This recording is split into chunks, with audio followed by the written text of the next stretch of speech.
Pernah nggak sih kamu ngerasa kamu sedih, marah, tapi padahal itu dari hal-hal yang sebenarnya tuh cuma hal kecil aja, tapi itu bisa membuat kamu bereaksi berlebihan marah dan sedihnya. Semakin dewasa, aku semakin tersadar ada banyak hal-hal yang sebenarnya itu tuh bukan diri kita sendiri. Ada banyak hal yang sebenarnya itu adalah merupakan hasil dari masa lalu kita atau masa kecil kita yang biasa disebut dengan inner child. Mungkin kalian udah pernah sering dengar tentang inner child ini, yaitu adalah kumpulan memori di masa kecil yang membentuk cara kita untuk melihat dunia. Karena dari kecil kita itu udah dibiasakan untuk didoktrin menjadi anak yang baik, menjadi anak yang penurut. Jadi ketika dewasa, kita ngerasa kalau misalkan ketika kita menolak atau tidak menuruti kemauan orang lain, kita tuh ngerasa sangat bersalah gitu. Pada akhirnya banyak hal mengenai cara pandang kita kepada dunia itu yang akhirnya berubah juga dan terpengaruhi. Contoh kecilnya, kita dewasa, kita terbiasa untuk menuruti kemauan orang lain meskipun kemauan itu tuh bertentangan dengan diri kita sendiri. Dan di pembahasan kali ini aku mau membahas seputar inner child yang terluka. Dan gimana sih cara kita untuk mengenali luka-luka itu, mengenali rasa sakit itu, dan gimana sih cara kita untuk mengobati inner child kita yang terluka. Ada banyak orang yang merasa cara mengobati inner child itu adalah bersikap kekanak-kanakan, karena namanya juga inner child gitu, masa luka di masa kecil. Jadi kayak mereka melakukan hal-hal yang balik lagi seperti anak kecil dan mereka mengatakan kalau itu ya mengobati inner child-nya. Padahal menyembuhkan inner child itu bukan berarti kita tuh bersikap kekanak-kanakan, tapi sebaliknya kita menjadi orang dewasa yang seutuhnya, di mana kita tuh udah gak terikat lagi dengan luka-luka masa lalu. Kita tuh udah menyelesaikan urusan-urusan yang dulunya itu belum selesai. Nah, kenapa sih untuk mengobati inner child ini tuh merupakan hal yang penting untuk di kehidupan kita? Pertama, kita tuh harus memutus rantai trauma dan pola balik. Karena banyak banget perilaku negatif yang ada saat ini itu merupakan mekanisme pertahanan dari diri kita di masa lalu. Dan jika kita tidak sembuhkan, kita akan cenderung untuk mengulangi pola yang sama. Pola ini adalah yang akhirnya menarik orang-orang yang sebenarnya itu yang membuat kita trauma juga. Jadi ini adalah suatu hal yang penting untuk kenapa kita harus memutus rantai trauma itu terlebih dahulu. Karena itu untuk diri kita sendiri juga, untuk kita menjalani kehidupan dewasa kita yang seutuhnya. Dan kalau misalkan kita nggak memutus rantai ini juga, secara nggak sadar kita juga akan membentuk pola yang sama ke anak kita nanti. Karena kita merasa hal yang sebenarnya salah itu merupakan hal yang benar, karena selama ini kita tuh mendapatkan hal tersebut. Mungkin ada orang yang selama ini ketika dididik oleh orang tuanya, dia tuh selalu dimarahi, main tangan, baru diapresiasi atau baru diajak ngobrol ketika dia tuh membuat prestasi atau membuat pencapaian. Jadi secara nggak sadar, ketika nanti kita punya anak, kita tuh akan mengulangi pola tersebut. Karena kita ngerasa, oh kalau misalkan dimarahin itu tuh sebenarnya hal yang wajar loh. Karena dari kecil tuh aku selalu mendapatkan hal ini. Dan aku merasa itu hal yang wajar aja. Karena selama ini di lingkungan aku, dimarah-marahin itu dengan nada tinggi yang berlebihan itu adalah hal yang benar gitu. Dan kita akan mengulangi hal itu juga nanti kepada anak-anak kita. Kita tahu rasa sakit itu seperti apa, tapi kita mengulangi lagi kepada anak kita yang sebenarnya tuh kita nggak berniat untuk mengulangi hal tersebut kepada anak kita. Karena rantai trauma itu belum diputus, akhirnya secara alam bawah sadar kita, secara kita nggak sadar, kita mengulangi hal tersebut kepada anak kita. Yang kedua, itu adalah memperbaiki hubungan interpersonal. Inner child yang terluka seringkali itu mempengaruhi hubungan kita dengan orang lain saat dewasa. Contohnya itu adalah kayak fear of abandon, yaitu kayak ketakutan berlebihan untuk ditinggalkan. Jadi itu kita tuh terlalu dependen atau kita terlalu bergantung sama orang lain, terlalu clingy. Padahal kita tuh tahu sebenarnya orang itu menyakiti kita, tapi karena kita merasa takut untuk ditinggalkan lagi, walaupun ada banyak hal yang bertentangan dengan diri kita, ada banyak hal yang sebenarnya menyakiti kita akan tetap menerima orang itu karena kita tuh takut untuk ditinggalkan. Contoh selanjutnya itu adalah avoidant attachment.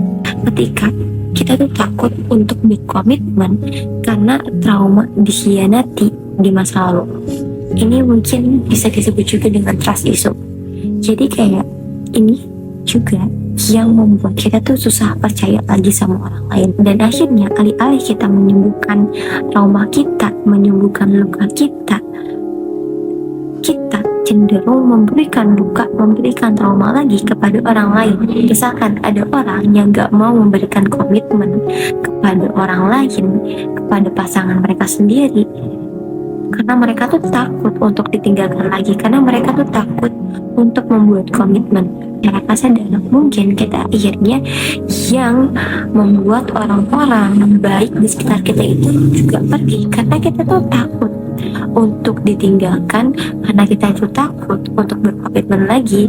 Dan secara nggak sadar kita tuh malah mendorong mereka untuk pergi jauh dari kehidupan kita, mempengaruhi kita menjadi reaksi yang berlebihan, kayak marah besar, padahal itu dari hal-hal yang kecil, tapi hal tersebut itu bisa memancing trauma lama kita yang belum sembuh.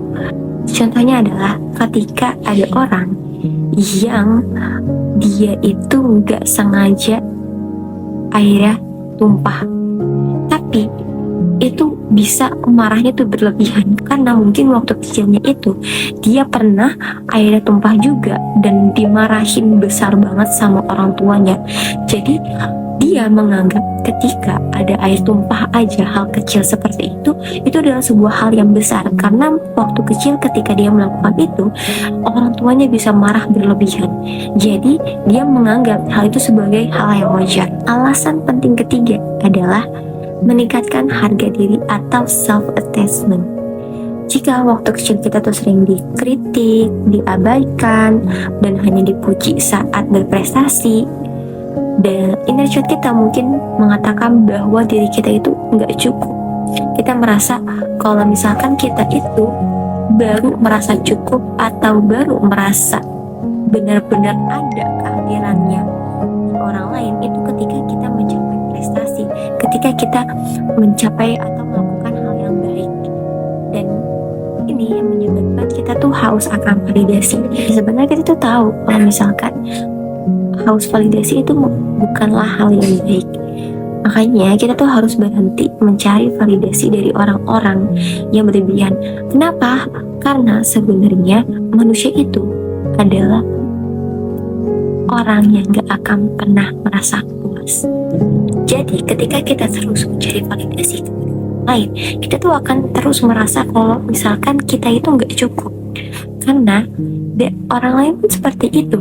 Misalkan kita itu dituntut oleh orang lain untuk bisa menjadi orang yang berprestasi. Misalkan kita dituntut untuk bisa mendapatkan IPK 4. Oke, kita berhasil nih untuk mendapatkan IPK 4. Dan orang lain akan bertanya kayak, masa IPK 4 doang? Prestasinya mungkin akan di akademik doang. Kok cuma prestasi di akademik doang dan segala macam. Orang akan terus bertanya, orang akan terus menuntut hal-hal kepada diri kita sendiri. Kalau misalkan kita tuh nggak pernah puas dengan diri kita sendiri, kalau misalkan kita tuh selalu bergantung dengan validasi orang lain, makanya hal ini tuh harus diberhentikan, karena kita tuh nggak bisa bergantung terus kepada orang lain. Kalau misalkan kita terus bergantung kepada orang lain, kita tuh nggak akan pernah merasa cukup dengan diri kita sendiri. Yang keempat adalah mengolah emosi yang lebih sehat. Dengan mengobati inner child kita secara nggak sadar, kita tuh sebenarnya lagi menjadi orang tua kepada diri kita sendiri. Kita tuh mendidik diri kita sendiri juga, kita membangun diri kita sendiri juga. Dan itu untuk siapa? Untuk diri kita sendiri juga. dan kita tuh mau validasi emosi-emosi tanpa rasa menghakimi.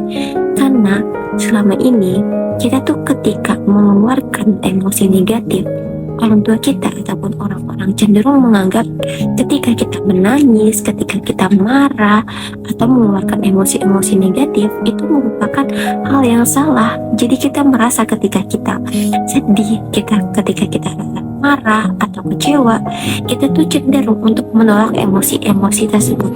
Padahal emosi-emosi itu adalah bagian dari diri kita sendiri.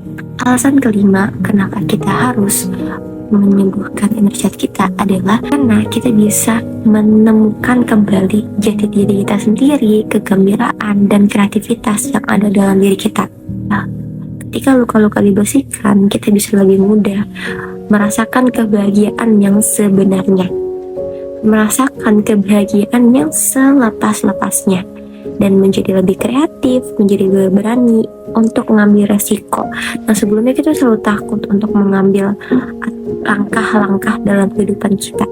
Dan dengan mengobati inner child ini, kita bisa lebih berani untuk mengambil langkah-langkah baru dalam kehidupan kita.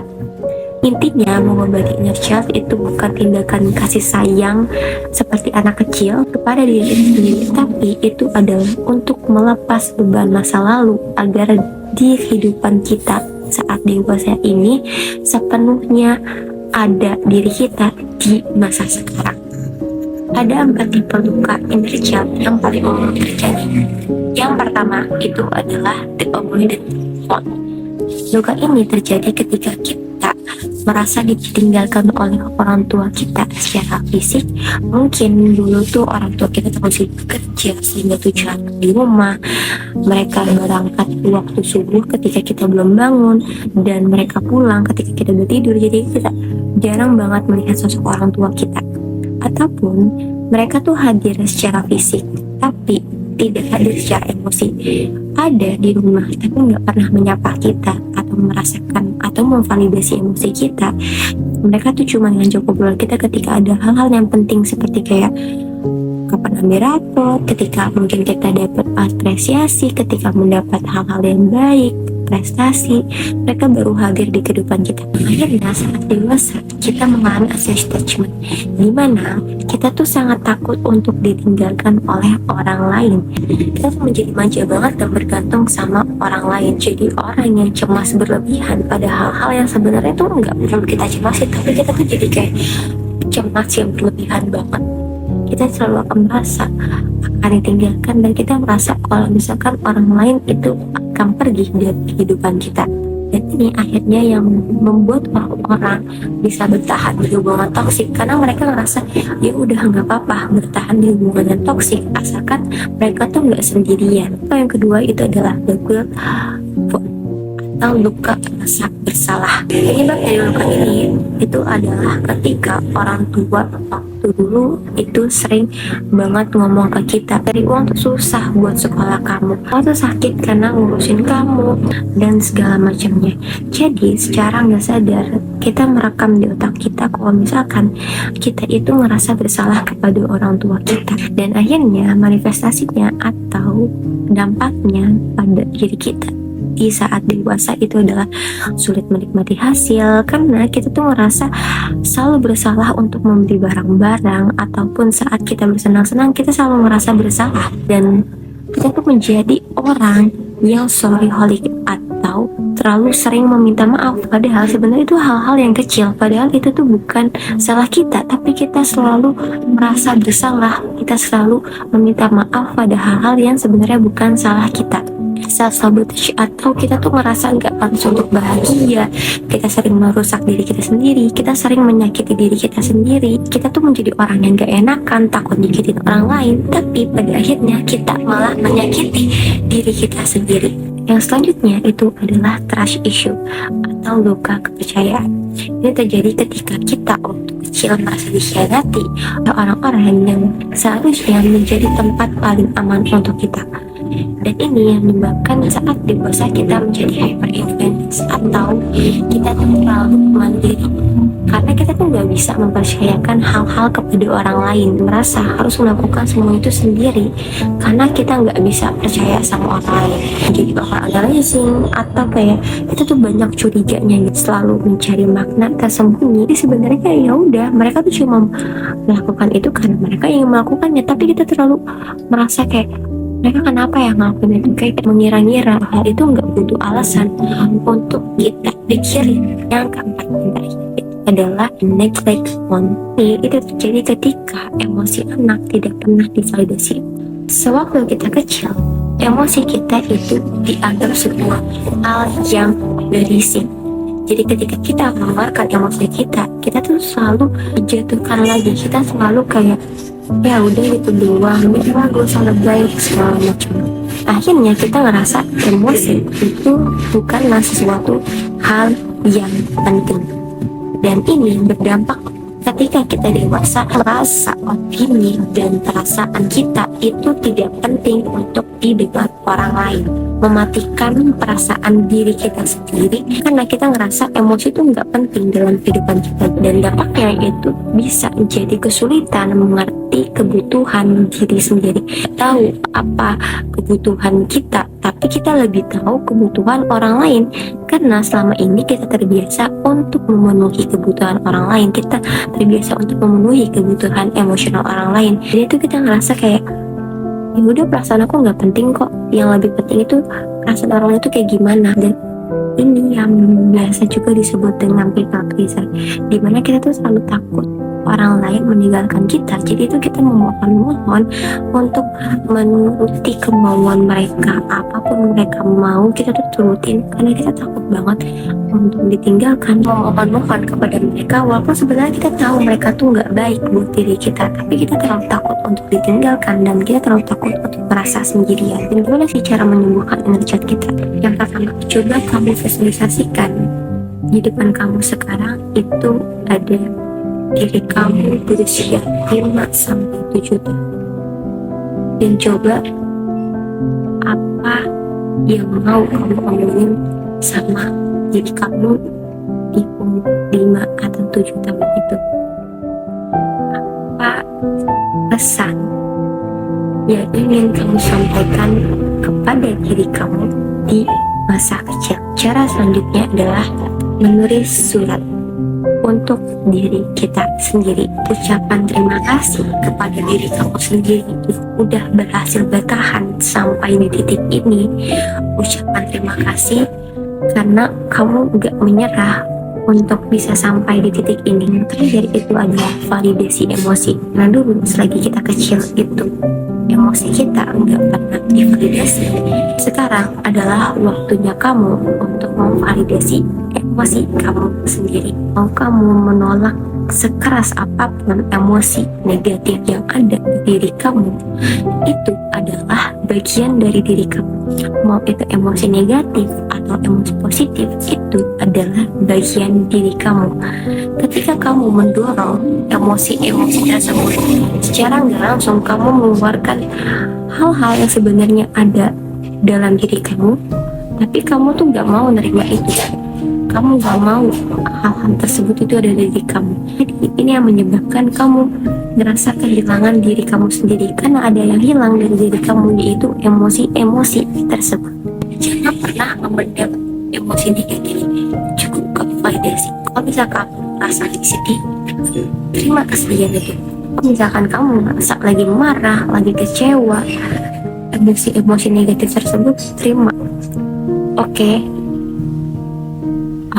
lagi marah, nggak apa-apa, aku lagi marah dan mungkin aku lagi butuh waktu sebentar untuk bisa menerima emosi ini.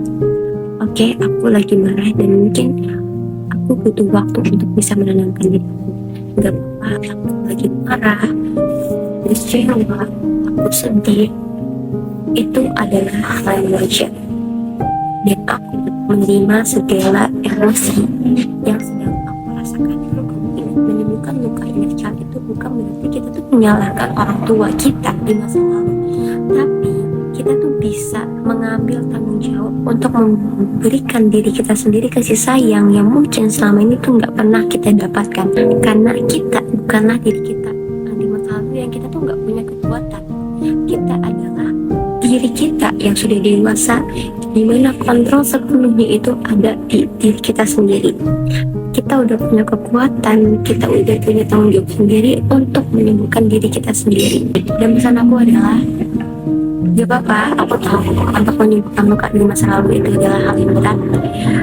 Aku tahu itu gak mudah untuk menyembuhkan luka di masa lalu, tapi kamu udah hebat bisa sampai sejauh ini, kamu bisa bertahan sejauh ini, dan itu udah hebat banget. Karena ada banyak orang yang mungkin gak bisa sekuat kamu, tapi kamu bisa mencapai titik ini sampai kamu bisa nonton video ini. Aku tahu itu bukan hal mudah. Dan selanjutnya ada hal-hal juga yang membuat kamu merasa berat, ada tantangan di masa depan. Tapi aku tahu kamu bisa melewati itu semua. Karena sebelumnya kamu juga bisa melewati sampai detik ini. Dan selanjutnya aku yakin kamu juga bisa melewati segala rintangan, segala kesalahan, segala rasa sakit yang kamu rasakan sekarang. Oke, penjelasannya cukup sampai sini. Jangan lupa untuk like, comment, and share. Sampai jumpa di video selanjutnya.